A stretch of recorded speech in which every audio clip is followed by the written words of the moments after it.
Welcome back to Baba Recaps. Today I am going to recap a crime thriller movie, named Sunflower. Spoiler ahead, watch out and take care. At the beginning of the movie, a former gangster named Tai Sik is returning to his hometown. He has recently been released from prison and has promised to discontinue his old lifestyle. He is still feared and respected in his hometown that he once used to rule.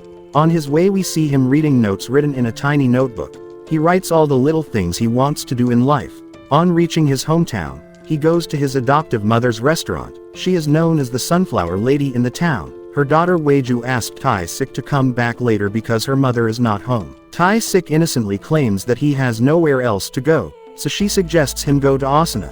Tai Sik takes the advice and goes to a nearby sauna where he is fascinated by the automatic lock. He plays with it for a long time, annoying a man who is trying to relax. The man rudely asks him to keep it down, making Tai Sik apologize. However, he is intimidated and surprised when Tai Sik takes his shirt off and reveals his full body tattoo. In another part of the town, two policemen watch a thug beat a lady in the middle of the streets, but they are too scared to do anything, because he is gangster Chungmu's henchman. They ignore the crime happening right in front of them and drive away. Somewhere else, Chungmu is in a club punishing a traitor. Everyone in the town is scared of him, but not everyone knows that he used to be TAY's 6 minion before he went to prison. Having nowhere else to go, Tasik comes to meet his old friend. Young-mu is surprised, but he welcomes him to the bar, still respecting him as he did years ago. Tasik however greets him and leaves instantly, not wanting to be involved in the crimes happening there. Following that, he goes to meet Chengmu's rival and another gangster of the town, Yankee. Yankee also welcomes him and pretends to be happy to see him.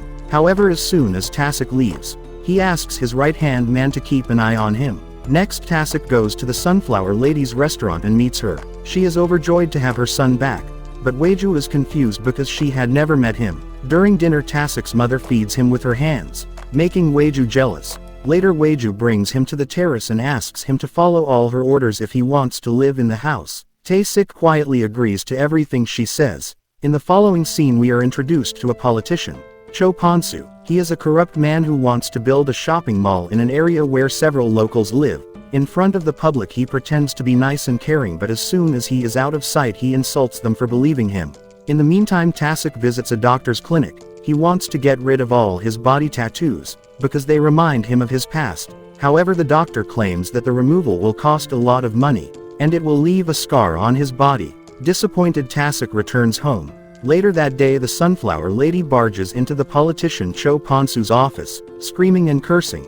It is revealed that he wants to buy their land to build a shopping mall in the area, but the lady refuses to sell it to him. She bravely threatens him to stay away from them and leaves. At night, Tai Sik and Weiju meet on the terrace. She bosses him around, unknown that he used to be a gangster. Tasik doesn't call her out for being rude and continues to do what she says. When Tai Sik is working in the garage the next day, the two policemen from earlier watch him. They reminisce about how much trouble Tai Sik used to cause before he went to prison. A flashback shows us that Tasik used to rule the town a few years ago. Current gangsters Chongmu and Yongki were his minions who walked in his footsteps, but after Tasik got arrested, both of them wanted to take his place. This made them rivals, and taking the opportunity, Cho Ponsu used them to become a politician and get on top. Currently, the gangsters work under him and are always competing. Weiju is in her maths class, and is having difficulty understanding calculus. After class, Tasik comes to pick her up, but her math teacher catches his attention. They go to a private place to talk. It turns out that Tasik and she used to date a long time ago. Tasik thanks her for always being good to him and leaves. He and Huggy are eating street food when a guy who is obsessed with Hughie starts a fight with him for hitting on his supposed girl. The guy brings Tasik to an abandoned building and beats him up along with his friends. They only stop when they notice tattoos all over Tasik's body that intimidate them. On returning home, Tasik applies ointment to his wounds. Weiju feels bad that he has to suffer because of her. Somewhere else, Cho Ponsu is in a meeting with both Chongmu and Yongki. He has recently opened the biggest club in the town called the Oracle. He wants one of them to help manage the club. Both the gangsters are eager to get a hold of the club, which adds to the tension between them. Chopin Su declares that the one who can get him the Sunflower Lady's restaurant will be given the responsibility. The very next day, Chungmu and his henchmen come to the restaurant and start breaking stuff, but as soon as Chungmu sees Tae sick, he stops everyone. Tasik loses his cool for the first time and strangles Chengmu, asking him what his intention is. His mother comes outside and makes the thugs go away.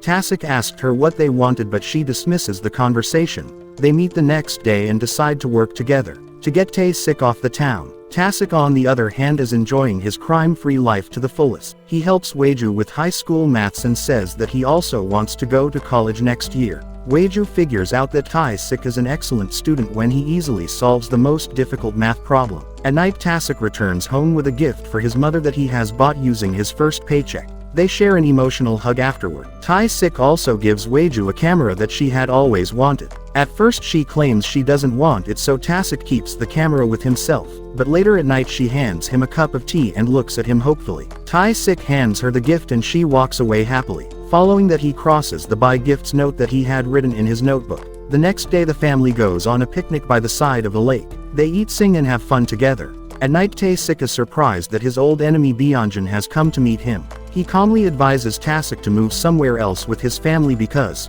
Cho Hansu can do anything to get the land. As they talk, Yankee's spies watch them and inform their boss about the interaction. Young-ki quickly calls Chengmu to his place and tells him about his finding. They believe that Cho Punsu has sent Byunjin to make Tasik hand them the restaurant. If Byunjin is successful in his mission, then the oracle might be given to him instead. So the two plan to move Tasik and his family out of the restaurant as soon as possible.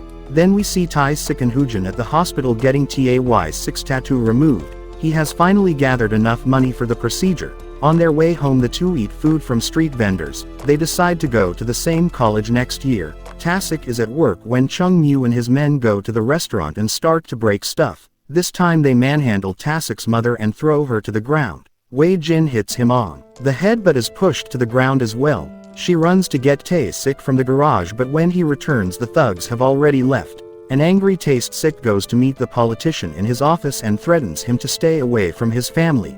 Cho Ponsu tries to turn him into a business partner, but fails when Tasik bluntly refuses the offer.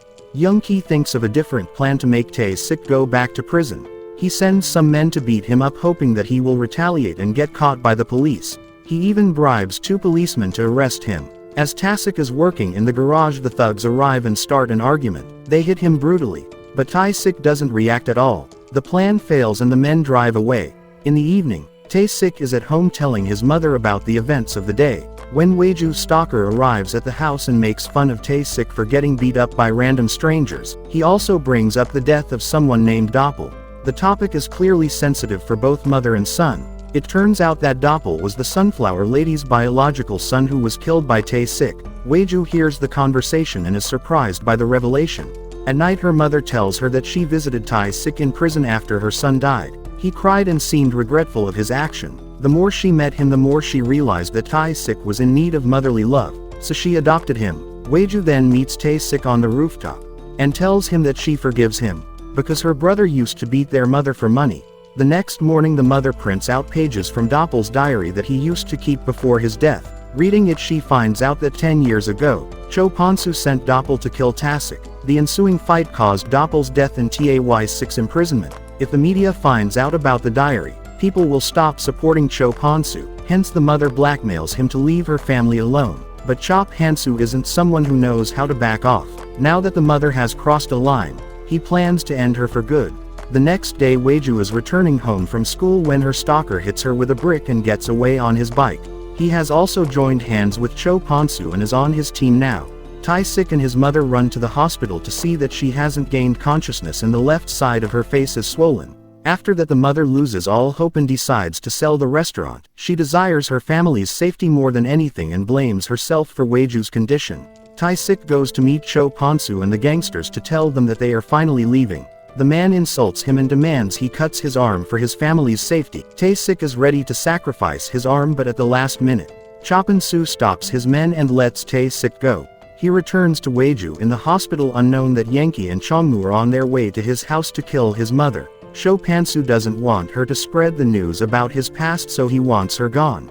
The gangsters strangle her to death and make it look like a suicide. When Tasik returns home, he is beyond devastated at the sight. He cries, holding his mother's limp body in his arms. Weiju is still in the hospital, so he has to handle the funeral alone. In the next few days, their restaurant is also destroyed and the land is taken. But because of an earring found on the floor of his mother's room, Tasik figures out that the gangsters were the ones who killed her.